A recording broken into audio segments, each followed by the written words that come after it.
Autumn has finally arrived here on this little planet, and it's now clearly showing on our faces.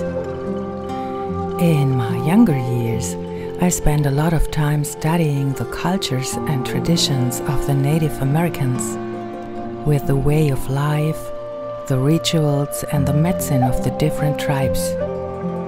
And in autumn, especially when it's such a beautiful Indian summer as it's right now, I remember it more. Then I think of the so-called medicine wheel of Sun Bear, in which the sign of the Wapiti deer is assigned to me, and I belong to the Thunderbird clan. And of course, some stories and Indian fairy tales come back to my mind. I even wove the medicine wheel once and show it to you briefly at the end of the video.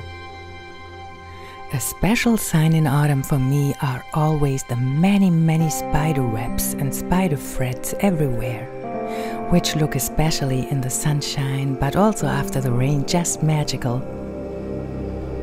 Do you know the story of the Spider Woman? The Hopi also call her the weaver of all life.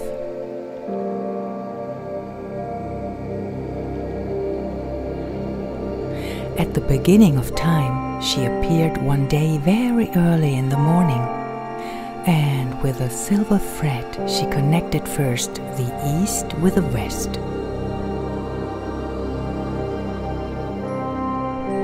Then the south with the north, thus creating the cross of the 4 cardinal points. She herself settled in the center, where she gave birth to her 2 daughters. These 2 ascended to heaven, one as the sun, the other as the moon. When this was done, the Spider Woman finally created from the clay colors red, yellow and black the people, whom she admonished to live peacefully and joyfully on this earth. Well, I love stories and I love animals and plants, so it's not surprising that the cultures of the Indian peoples fascinated me so much and still do. Plants, animals, even lakes, rivers, the sea, the mountains, the air, the rain, everything, simply everything is considered sacred in the sense of worthy of protection.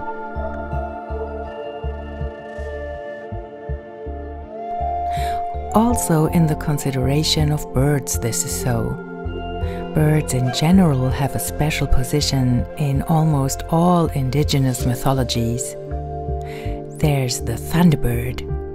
Sometimes it's an eagle, a big raven, or even a turkey.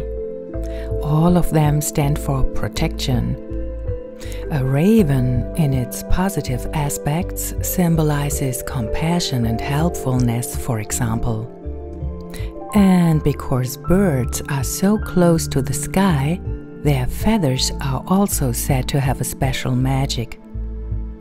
I don't know about you, but for me it's still a great thing when I find a particularly beautiful feather, which I then of course take with me.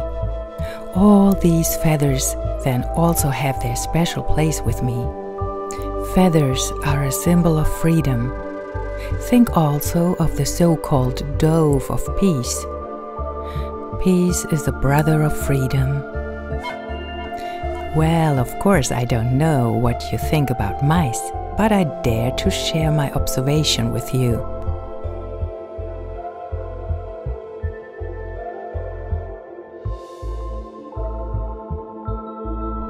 For the indigenous peoples, the mouse is also a totem, a power animal, as small as it is.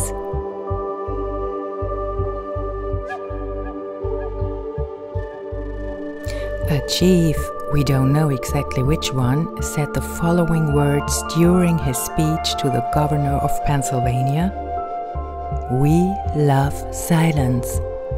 We don't mind if the mouse plays with us, and if the wind rustles the leaves in the forest. we are not afraid.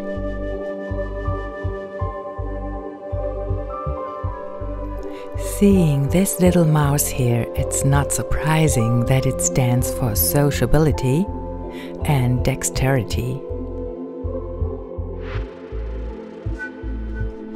And since it has a lot of so-called enemies, it often smells the danger and gets to safety.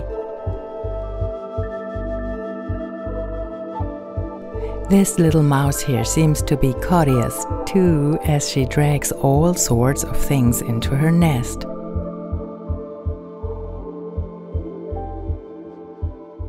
Just look how tireless she is.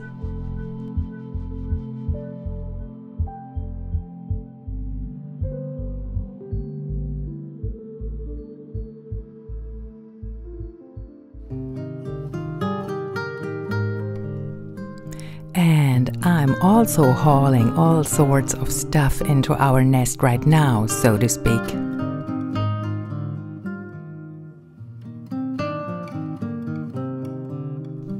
This autumn spoils us with a lot of walnuts, apples, and many other things in a great abundance. This year has been a fruit year, and the fermentation jars are stacking up in the kitchen. Really, what an abundance! In winter, we will be able to really taste summer, to carry it on our tongues. Here and there, I sometimes still see a dragonfly occasionally hovering over the pond or through the garden. Then I remember that it stands for introspection among the ancient peoples.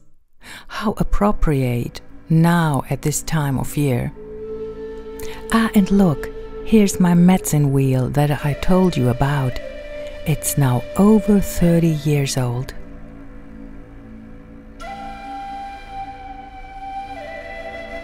On sunny afternoons, it can happen that the autumn still makes me think a little bit of summer, which I have especially enjoyed this year.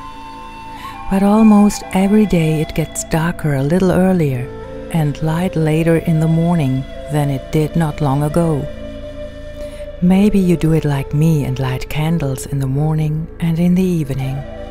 And maybe you smoke your rooms with sage every now and then and drink a tea afterwards. Make yourselves as comfortable as possible.